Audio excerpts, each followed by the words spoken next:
La chance que j'ai eue sur cette affaire du JCS, c'est que depuis 2006,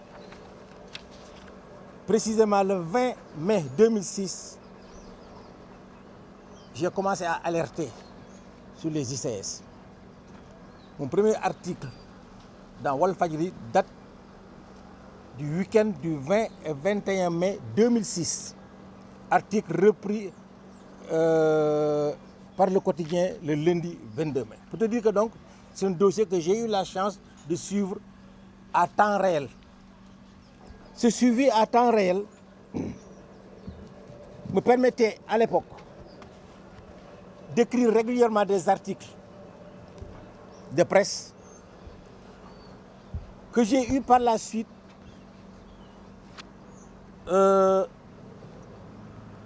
résumé dans un livre que j'ai intitulé Industrie chimique du Sénégal, chronique d'un crime économique prémédité. Ça, si vous voulez, ce livre, c'est un peu la préhistoire. C'est la préhistoire des problèmes que nous vivons actuellement. Les problèmes décrits dans ce livre ont affaibli les ICS. J'ai tenté, dans un document que certains d'entre vous ont, de camper la problématique des ICS. Vouloir faire le résumé de ce résumé risque de me faire biffer certaines choses importantes, risque de m'amener à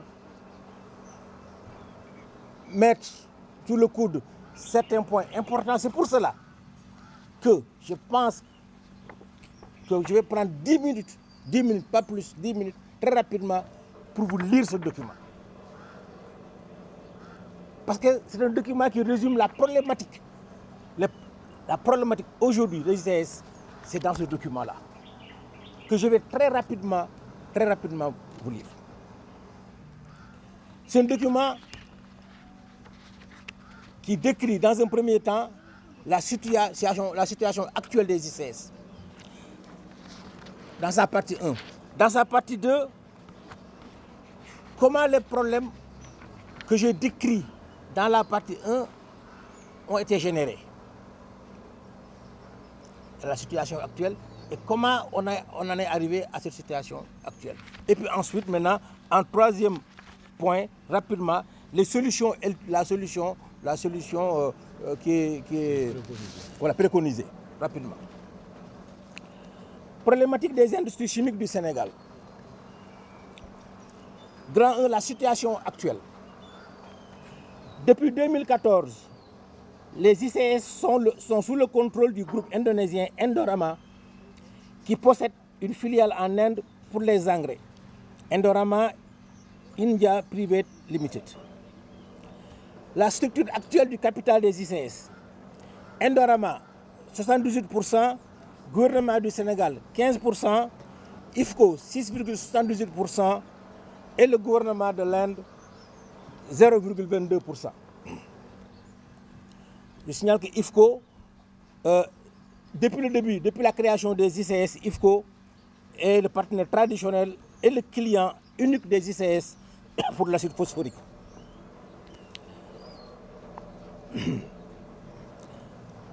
Le conseil d'administration actuel des ICS, composé de 12 membres, le Sénégal n'a que 2 représentants. 2. Ça veut dire que donc, le Sénégal, au travers même de la composition du conseil d'administration, le Sénégal, il apparaît que le Sénégal ne peut prendre aucune décision. Quand vous avez 2 représentants sur 12 dans un conseil d'administration, vous pouvez être que, disons, spectateur, ce qui est le cas. Si on prend les sphères, après le conseil d'administration, les sphères directoriales. Les sphères directoriales, les ICS aujourd'hui, sur 70 cadres, 60 sont des Indiens. 60 sont des Indiens. Donc il n'y a que 10 cadres sénégalais. Sur 70 cadres, les 60 sont Indiens, il n'y a que 10 cadres sénégalais. Les employés sénégalais qui partent à la retraite sont remplacés par des Indiens. Ils sont plus de 200 à la mine. Les employés sénégalais sont passés de 2500 à 1500.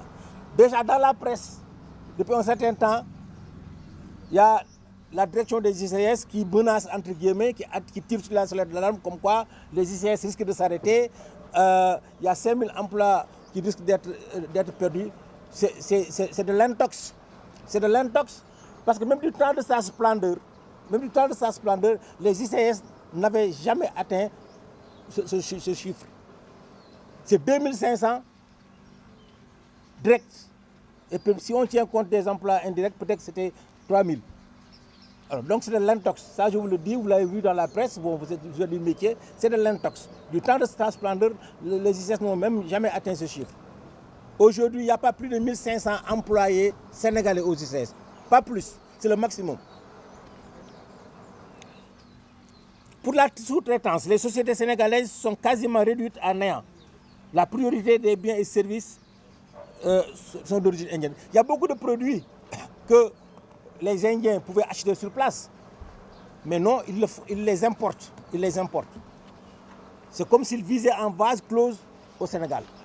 Ils nous prennent notre entreprise, ils nous prennent nos emplois et ils ne sont même pas censés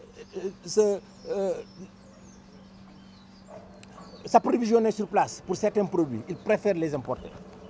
Voilà où nous en sommes. Sur le plan financier, les ICS n'apportent rien au Sénégal. Les ICS ne payent ni impôt sur le revenu, ni TVA, ni droits de douane, ni redevances minières.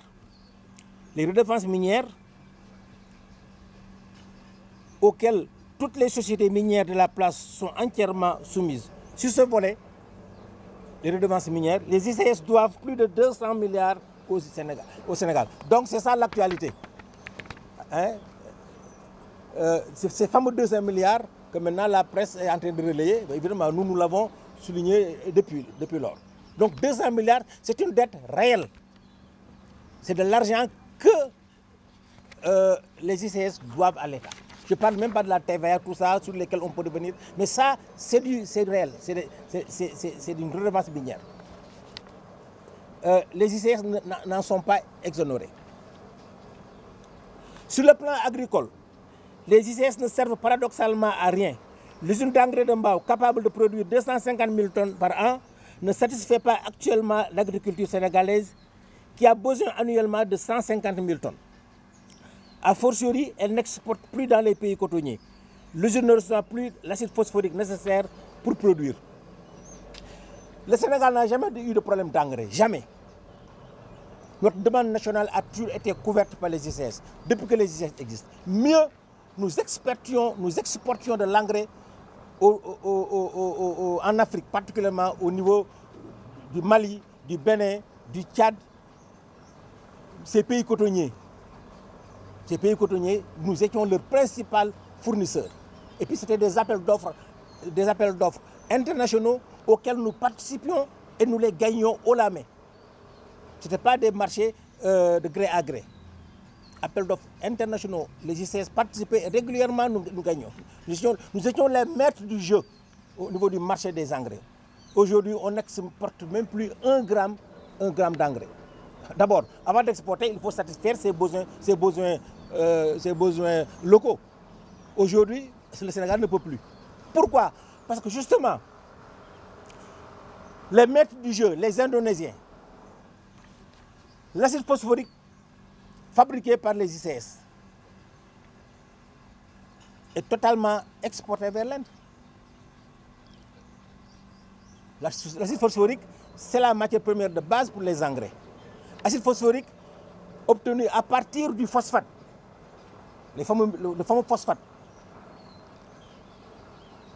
Donc cet acide-là ne sert pratiquement plus à faire des engrais au Sénégal, mais est intégralement exporté en Inde.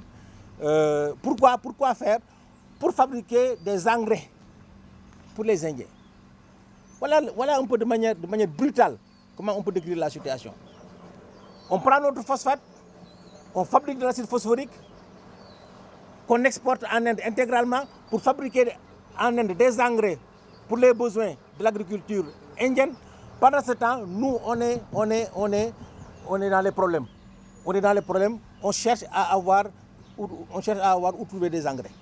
Voilà la situation paradoxale que nous vivons. Maintenant, comment est-ce qu'on en est arrivé là? Comment est-ce qu'on en est arrivé là? Ces problèmes-là que je viens de décrire de manière succincte. Comment est-ce que nous en sommes arrivés là? Tout est parti d'une histoire que j'ai décrit dans ce livre-là. L'avènement d'un certain Jérôme Godard, qui est venu au Sénégal soi-disant pour régler les problèmes des ICS. Les ICS n'ont jamais eu de problème. Qu'est-ce qui s'était réellement passé?